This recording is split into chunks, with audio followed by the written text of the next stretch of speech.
The assistant standing near the elevator extended a folder. Christian didn't break stride, just nodded, took it, and kept moving. But then he stopped. Right there, at the edge of the lobby, where no one had dared to look twice, sat a little black girl, maybe 5 or 6 years old. Her white dress was wrinkled, the denim jacket slightly too big. One sneaker was untied, and in her lap she held a little coin pouch.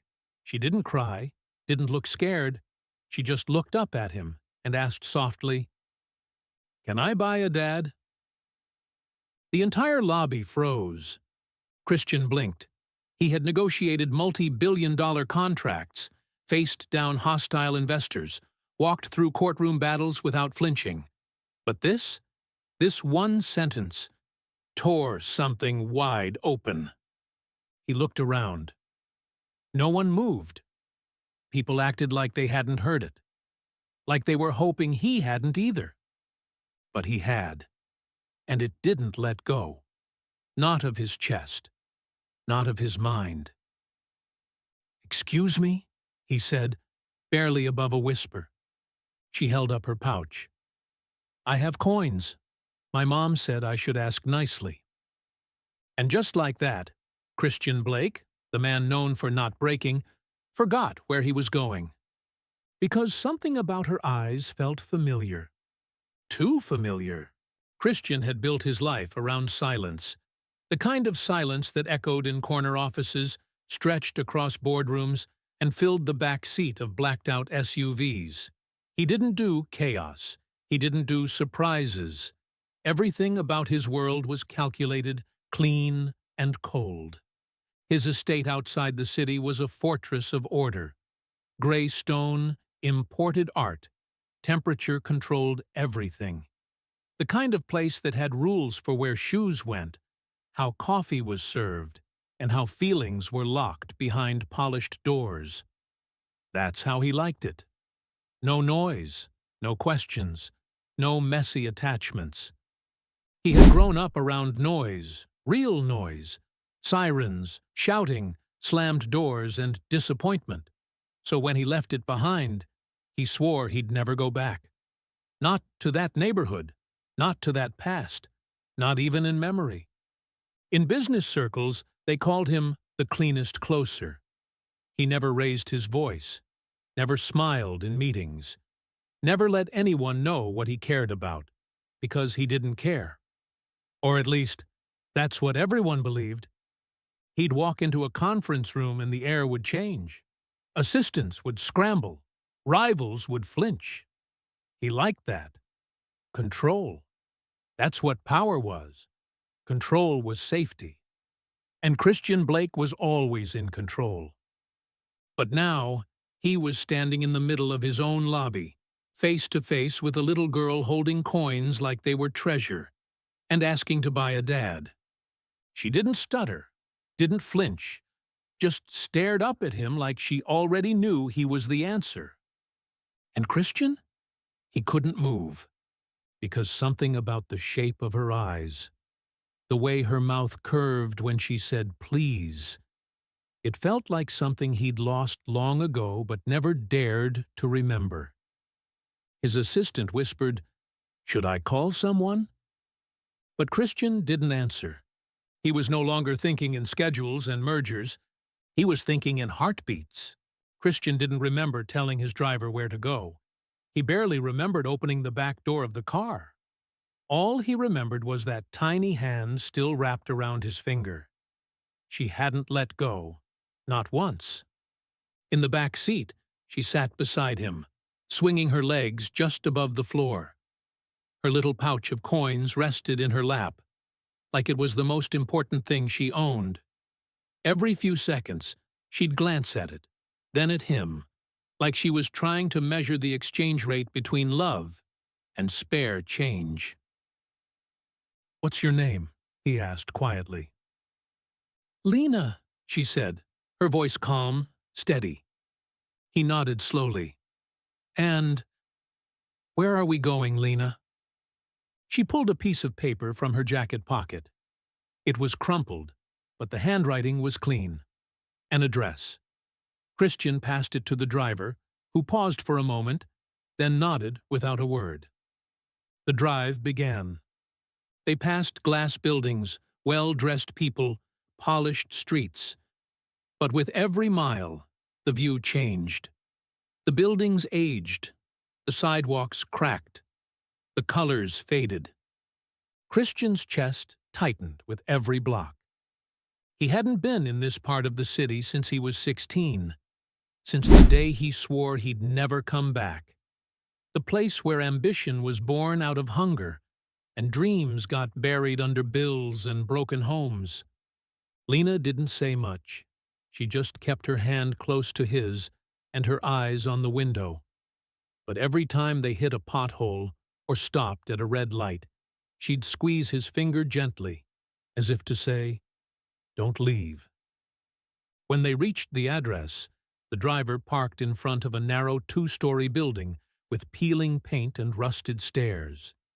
Christian stepped out slowly, unsure of what he'd find inside. Lena hopped out and tugged his hand. "This way," she said. He followed her up the stairs, each step creaking like a memory he didn't want to relive. At the top, she pulled a key from her backpack. A real key, not borrowed, not found. It was hers. She unlocked the door and pushed it open. The smell of old carpet, dust, and something faintly sweet hit him all at once. And inside, the pieces started coming together. There were drawings on the walls, tiny shoes by the door, a folded blanket on a worn-out couch, and on a thin mattress by the window lay a woman, too pale, too still, but unmistakably familiar. Sophia. He hadn't seen her in over 6 years. But even before she looked up, even before she whispered his name, he knew. This wasn't just a sick woman. This was the reason that little girl's eyes looked like his. Christian stood frozen in the doorway, the sounds of the city fading behind him. All he could hear was the hum of the old ceiling fan and the soft rattle in her breath. She looked older, thinner. Her hair was pulled back, her skin pale under the soft afternoon light. But her eyes, those hazel-brown eyes, hadn't changed. Still wide, still sharp, still full of unspoken things. "Christian," she said quietly. His name in her voice nearly broke him. He stepped inside, barely noticing as Lena let go of his hand and wandered to a small box of toys in the corner. He crouched beside the futon, unsure whether to reach for her or stay still. "Sophia." It came out like a breath, not a word. She tried to sit up, but winced. He gently placed a hand on her shoulder.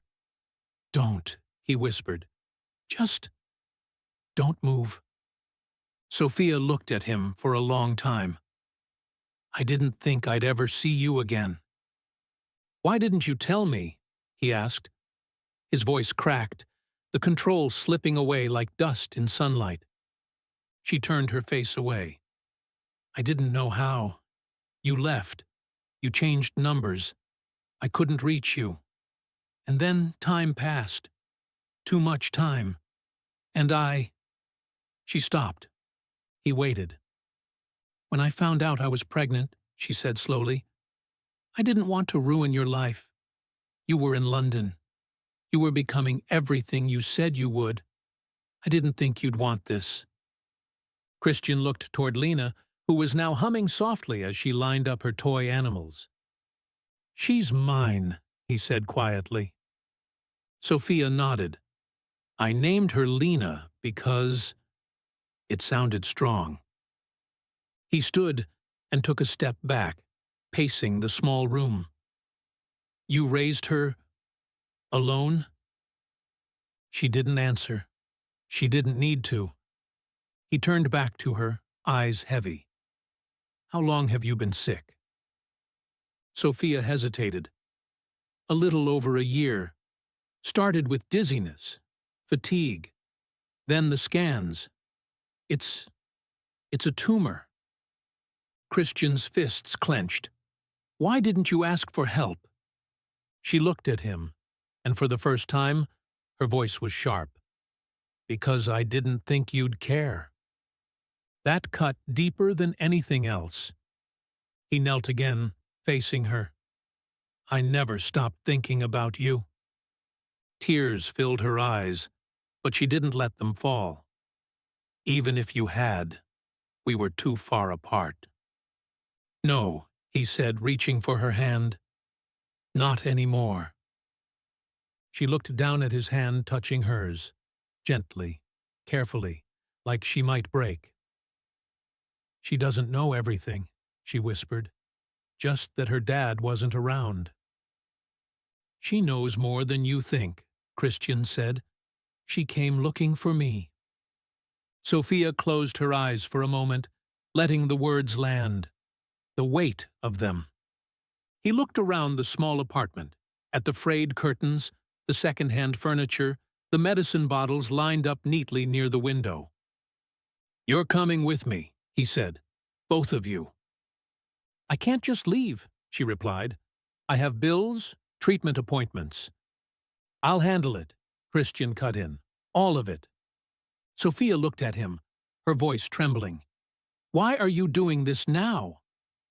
Because I should have been there, and because I won't let Lena lose her mother. Not after everything. She didn't say a word. But when he gently lifted her from the mattress, she didn't fight it. And Lena followed them, not questioning a thing, just holding her coin pouch in one hand and his coat in the other. As they stepped out onto the stairs, the late afternoon sun spilled over the rusted railing. And for the first time in years, Christian Blake wasn't walking toward power, money, or control. He was walking toward something real. Christian didn't take them back to his high-rise condo in the city. That place, with its marble counters and silent elevators, wasn't made for a little girl with a stuffed rabbit missing one ear, or a woman who needed real rest, not reminders of everything she didn't have. Instead, he told the driver to head to his estate on the outskirts of town.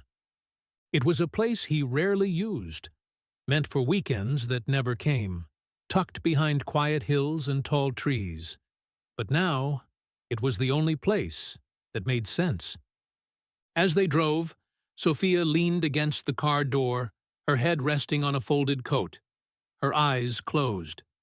She looked too tired to speak.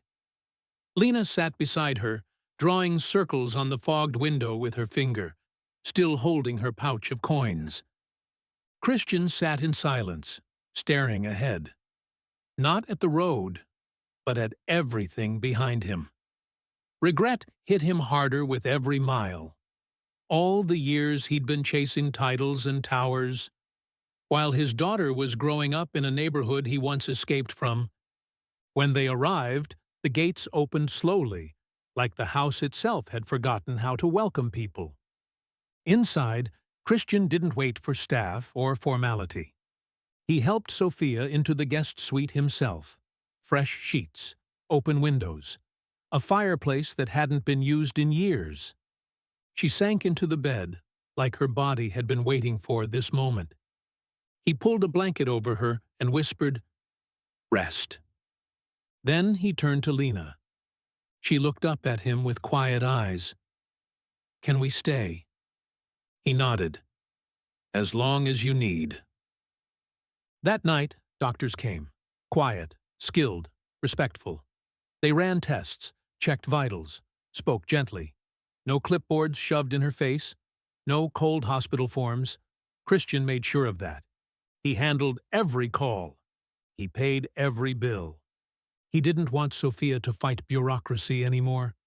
Just the illness. And Lena? She didn't leave her mother's side. Not even once. Later that evening, as the house dimmed and rain tapped softly against the windows, Christian stood in the hallway watching them. Sophia asleep. Lena curled up next to her, still in her denim jacket. A family. In his house. He walked to his study, stared at the glowing fireplace for a long time, and realized something painful. For all his money, all his success, he'd never once bought the thing he needed most: connection. And now it had walked through his lobby with a coin pouch and a question. And he wasn't going to waste it. Not this time. The next morning, Christian woke up before sunrise, something he hadn't done in years without an alarm or an urgent investor call. But this time, it wasn't business pulling him out of bed. It was Lena's voice down the hall. She was humming. Not loud, not cheerful. Just quiet. Like someone who was finally safe enough to make sound again.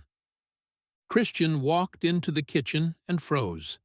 There were cereal boxes on the counter, a juice carton half open, a spoon lying across a napkin with pink cartoon flowers. None of this belonged to him, but it was happening in his house. And he didn't mind. In fact, he smiled.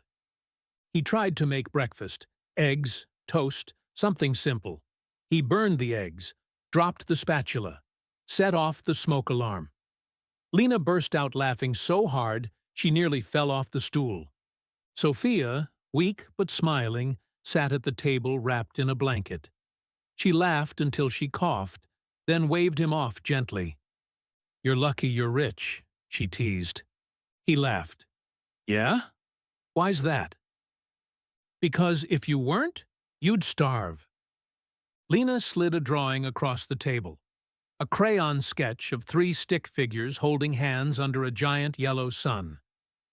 "You," she said, pointing to the tallest one. "That's you." Christian blinked. "Oh, yeah? And who are the other 2? "Me and Mommy," she said. Then she picked up a blue crayon, scribbled something above their heads, and turned it around. The word read Family. Christian didn't speak. He couldn't. His throat closed up, and his hand found its way to the drawing, folding it slowly like something sacred. Later that night, after Sophia had gone to bed early, Lena climbed onto the couch beside him.